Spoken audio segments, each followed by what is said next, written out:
안녕하세요. 알파기나의 경제뉴스입니다. 코스피 2% 오를 때 보험주 30% 올랐다. 한국경제 선한결 기자입니다.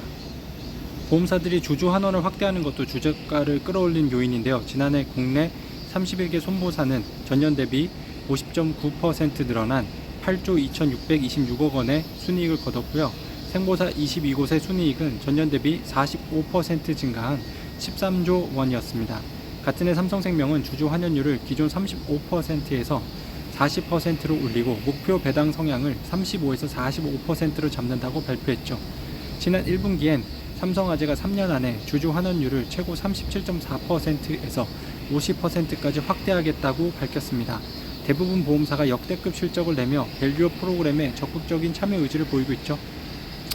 글로벌로 확장하는 네이버 웹툰, 미국에서 키운 작가 조회수 17억 회, 한국경제 이주현 기자입니다.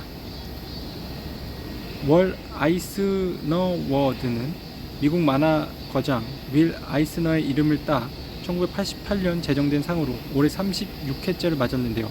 이번 시상식에 수상한 네이버 웹툰 작품은 미국 작가인 레이첼 스마이스가 2018년 영어 연재를 시작한 작품인 로어 옴림푸스입니다. 7개 언어로 유통되고 있는 이 웹툰의 누적 조회수는 17억 회에 다르고요. 네이버 웹툰은 해외 아마추어 작가 양성 시스템인 캔버스를 통해 이 작품을 발굴했죠. 알파균 일본 주식에 관한 책 좀 봤습니다. 흑수저에서 큰손으로 미국 시장은 지금 벤스 따라잡기, 매일경제 문희로 기자입니다.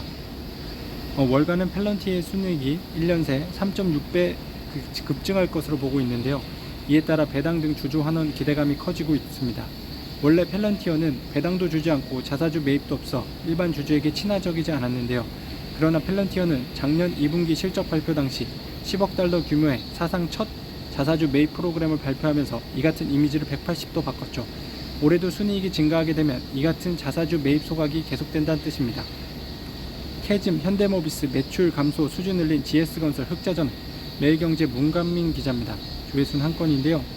GS건설은 올해 상반기 매출이 6조 3,681억 원으로 전년 동기 대비 9.1% 감소했다. 반면 상반기 영업이익은 1,642억 원으로 흑자 전환했습니다.